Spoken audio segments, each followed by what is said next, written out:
හයි කොහොමද? මගේ යාළුවෝ හැමෝම සතුටින් පරිස්සමින් hina වෙලාම ඇති කියලා මම හිතනවා. ඔන්න ඉතින් අදත් මම ඔයාලව බලන්න ආවා චූටි ව්ලොග් එකක් අරගෙන. ඒ වගේම ඔයාලා ආසාවෙන් බලන් ඉඳපු සතුටුදායක ආරංචියකුත් අරගෙනම තමයි මං ආවේ. පුළුවන් නම් ගෙස් කරන්න බලන්න. මොකද්ද මං අද ඔයාලත් එක්ක බෙදා ගන්න හදන සතුටු ආරංචිය කියලා. දැන් වෙලාව ගයිස් 9:50යි 10යි මේ වෙදි මම හොඳට වතුර බිව්වා. බඩගින්නක් නැහැ. වෙනද උදේට ගෑවට පස්සේ මේ වගේ වෙලාවදී අනිවාර්යෙන්ම මේ තේ එකක් බොන්න හිතෙනවා. බඩගිනි දැනෙනවා මොන හරි කෑවොත් හොඳයි කියලා හිතෙනවා. ඒ වගේ පොඩ්ඩක් එනවා ක්‍රේවින්ග්ස් මේ. හැබැයි අද නම් එහෙම එකක් නැහැ. මම හොඳට වතුර බිව්වා. ඒ කියන්නේ මම බරේ හැටියට තමයි වතුර බොන්න ඕනේ.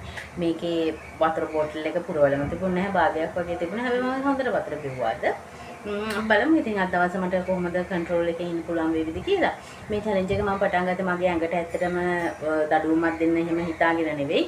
මට ඇත්තටම මගේ ක්‍රේවින්ග්ස් කන්ට්‍රෝල් කරගන්න අමාරුයි. ඒ වගේම මම බත් කනකොට ගොඩක් ඇඩික්ට් වෙනවා කෑමට. ඒ නිසා බලමු ඉතින් මේ මට මේ වීක් එක කම්ප්ලීට් කරගන්න පුළුවන් වෙයිද කියලා. කම්ප්ලීට් කරගන්න බැරි වුණු වීක් එකක ඩයට් විස්තරත් අරගෙන තමයි මම ආවේ. ඒ වගේම මට කන්සිස්ටන්සි එක තියාගන්න උදව් වෙන ඔයාලවත් එකතු කරගෙනම මගේ ඩයට් එක ආයිත් මම පටන් ගන්න හිතුවා. ඉතින් දැන් ඔයාලා දන්නවනේ මම මොකද්ද මේ කියන්න හදන්නේ කියලා. ඔන්න ඉතින් ආයිත් මම මගේ weight loss group එක පටන් ගත්තා. ඔයාලටත් පුළුවන් මාත් එක්ක එකතු වෙන්න. ඩයට් එක මිස් වෙච්ච කෙනෙක් ඉන්නවා නම් මාත් එක්කම ඕන ඉතින් ආයිත් පටන් ගන්න පුළුවන්. හයි කොහොමද අද මගේ සඳ දවස? බලමු අද මම කොහොමද දවස ගත කරන්නේ කියලා. මම ඊයේ ඉඳන් ෆාස්ටින් එක පටන් ගත්තා. මොකද මගේ බර අඩු වෙන්නේ නැහැ. ඊට පස්සේ මම හිතුවා මම කලින් කරපු විදිහට මගේ ඩයට් එක කොහොම හරි ෆලෝ කරගෙන යනවා කියලා. මම මෙතනින් දාන්නම් ඔයාලට මම කොහොම වීඩියෝ ක්ලිප් එකක් දාන්නම් මගේ දැන් කොයිතරම් බර තියෙනවද කියලා. මම 89 800ට අඩු කරගත්තා. ආයෙත් වැඩි වෙලා දෙනවා 92යි ගානට වෙනකම් මම දන්නේ නැහැ කොහොම වැඩි වෙනවද මොනව වෙනවද කියලා. සාමාන්‍යයෙන් ස්ට්‍රෙස් ලෙවල් එකයි මම ගන්න කාබෝහයිඩ්‍රේට් ලෙවල් එකයි පොඩ්ඩක් වැඩි වුණාම මගේ බර සෑහෙන දුරට ඉක්මනින් වැඩි වෙනවා. ඔයාලටත් මේ වගේ අත්දැකීම් ඇති. මම ඇත්තටම ඔයාලත් එක්ක ෂෙයා කරගන්න උත්සාහ කරන්නේ මගේ රියල් ස්ට්‍රගල් එක සහ මගේ රියල් weight loss එක කොහොමද කියලා. ඉතින් මේ වගේ දවස් ඔයාටත් එනවා නම් වැටෙන්න එපා. අපි බලමු කොහොමද මේ සතිය පුරාවට weight එක අඩු වැඩි වෙන්නේ කියලා. මම කොහොමත් weekly weight එක check කරනවා කියලා හිතුවට මම හිතාගත්තා නෑ මොන scale එකේ මොන නම්බරින් එක පෙන්නුණත් මම daily මගේ weight එක බලනවා. මම daily කොහොමද මගේ weight එක ලොස් වෙන්නේ කියලා බලනවා. එතකොට ඔයාලට idea එකක් ගන්න පුළුවන්. එහෙනම් තමයි අපි ජීවිතේ මේ සමහර තැන්වල වැටෙනවා, සමහර තැන්වල නැගිටිනවා. සමහර දේවල් වලදී අපි ජයග්‍රහණය ගන්නවා, සමහර දේවල් වලදී පරදින වේවන අපි මුණ දෙන්න පුරුදු වෙන්න ඕනේ. ස්ට්‍රෙස් වෙන්න හොඳ නෑ, දුක් වෙන්න හොඳ නෑ. අපි සතුටින් මේ වැඩේ කරගෙන යමු. ඉතින් බලමු මේ වීක් එක මට මොන වගේ අභියෝගයක් දෙන වීක් එකක් වේවිද කියලා. මම හැම දෙයක් ගැනම ඔයාලට ඉක්මනින් අප්ඩේට් එකක් දෙනවා. බලාගෙන ඉන්න. ජීවිතේ අපිට මුණ දෙන්න වෙන අභියෝග, ගැටලු, ප්‍රශ්න වලින් තමයි අපි ජීවිතේට ගොඩාක් අත්දැකීම් එකතු කරගන්නේ. ඉතින් මං කලින් weight loss group එක කරගෙන යද්දී මට ගොඩාක් අත්දැකීම් හම්බුණා. ඒ අත්දැකීම් හොඳ ඒවාත් තිබුණා, නරක ඒවාත් තිබුණා. මට ප්‍රශ්න ආවා, ගැටලු ආවා, විසඳ ගන්න අමාරු වුණ අවස්ථා තිබුණා. ඉතින් ඒ හැම දෙයකින්ම මම දේවල් ඉගෙන ගත්තා.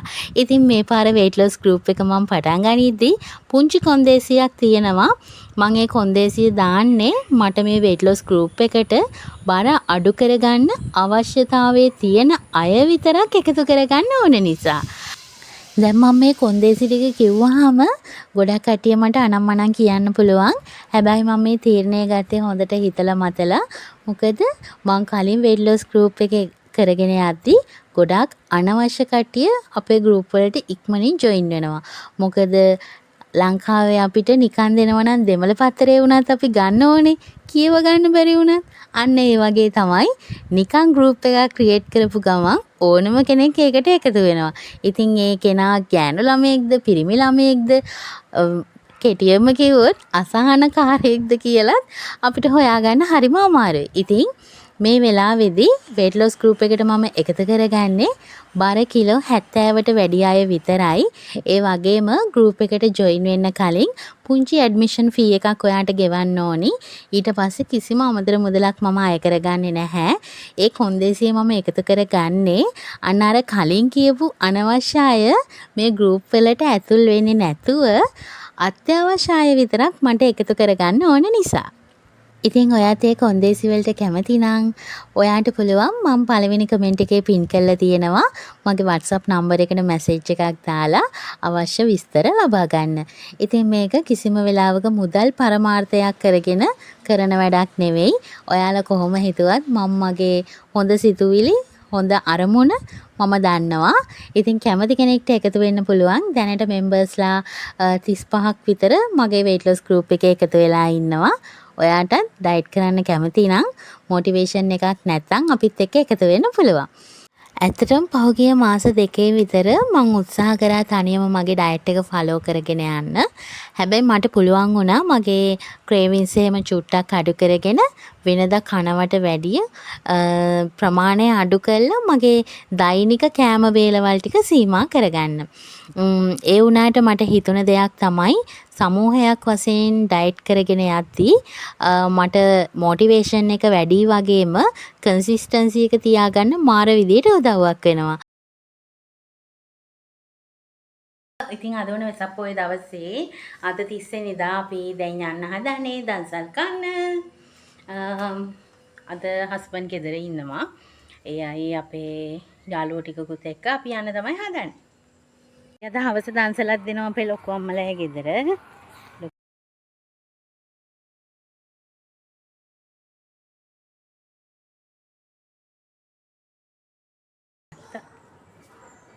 මෙයත් එනවාද යන්න? අපි පිටත් වෙන්න හදනකොටම වහින්න පටන් ගත්තා. ඊට පස්සේ අපි වැස්ස පායනකන් ඉඳලා තමයි දැන් යන්න හදන්නේ. මේක ඉතින් විනෝදෙට යන ගමනක්.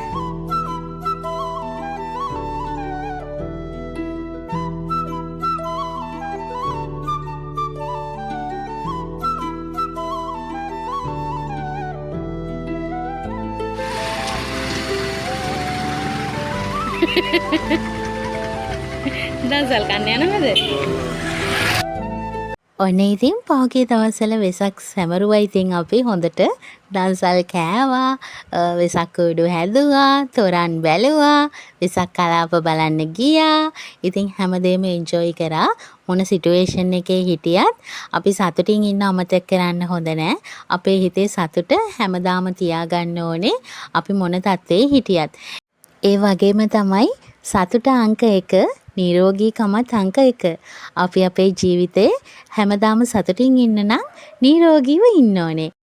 අයිස්ක්‍රීම් දන්සලා.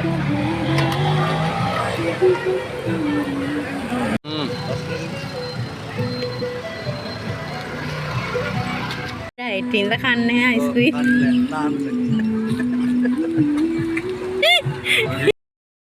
ඩයට් කරන අපිට ඉතින් ඔය වගේ දේවල් තමයි අහන්න හම්බ වෙන්නේ. ඉතින් අහන්නකෝ දැන් මේ වෙනකොට අපේ weight loss group එකේ පළවෙනි ඩයට් චැලෙන්ජ් එක පටන් අරගෙන ඉවරයි. පළවෙනි වීක් එකේ ජුනි පළවෙනිද තමයි අපි ඩයට් එක පටන් ගත්තේ. මට මේ වීඩියෝ එක චුට්ටක් දාන්න පරක්කු වුණා. ඒ ගැන මම ඔයාලගෙන් සමාව ඉල්ලනවා. ඒ වුණාට ඉතින් ඔයාලා තාමත් පරක්කු නැහැ. අපේ චැලෙන්ජ් එකට එකතු වෙන්න පුළුවන්. අපි වීක්ලි මිනි චැලෙන්ජස් කරන්න තමයි හිතාගෙන ඉන්නේ. මේ වීක් එකේ 16ට ෆාස්ටින් චැලෙන්ජ් එකක් තමයි යන්නේ. ඊළඟ සතියේ මීට වැඩිය චුට්ටක් වෙනස් කරලා එක විදිහේ චැලෙන්ජස් ඉස්සරහට කරන්න හිතාගෙන ඉන්නවා. ඉතින් සෞඛ්‍යයට අහිතකර වෙන්නේ නැති වෙන විදිහට නිරෝගීව බර අඩු කරගන්න කැමති ඔයාටත් පුළුවන් අපිත් එක්ක ජොයින් වෙන්න. ඉතින් එහෙනම් අද චූටි vlog එකක් අරගෙන ආවේ. ඒ වගේම මේ නිවුස් එක ඔයාලට දෙන්න පරක්කු වුණාටත් මම සමාව ඉල්ලනවා. ඊළඟ වීක් එකේ ලස්සන දිග ඩයට් vlog එකක් මම ඔයාලත් එක්ක ෂෙයා කරගන්න හිතාගෙන ඉන්නවා. මගේ weight එක day to day කොහොමද අඩු වෙන්නේ? හරි පිළිවෙලට උදේ දවල් රැට මම මොනවද ගන්න කෑම? ෆාස්ටින් කොහොමද බ්‍රේක් කරන්නේ? ඒ ඔක්කොම ඔයාලත් එක්ක ෂෙයා කරගන්නම්. දැන් ඔයාලා දන්සල දෙන්න ලෑස්තිද? මෙයා තමයි තාම වැඩ ඉවර කරන්න ඉක්මනට. නිවාඩු දාගෙන වැඩ. ඕ අර පොඩි ළමයි අතර ගිහලා බලන් ඉන්න. ඔව් මගෙන් ඇහුවා දැන් කීයටද කියලා ඕපන් එක. නැස්ති කරලා තියන්නේ. පොඩ්ඩක් කීනියට වහිනවා. අපි සැරසිල්ලකුත් දැම්මා. සතුටින් නිරෝගීව ඉන්න ඉතින් මේ හැමදේම හිතේ සතුට වගේම නිරෝගීකමක් තියාගෙන අපි හැමදාම ජීවත් වෙමු. ඉතින් අදට මම ගිහින් එන්නම්. ඔයාලා හැමෝටම සතුටින් පරිස්සමින් hina වෙලා ඉන්න පුළුවන් ජීවිතයක් හැමදාටම ලැබෙන්න ඕන කියලා ප්‍රාර්ථනා කරන ගමන් බුදු සරණයි.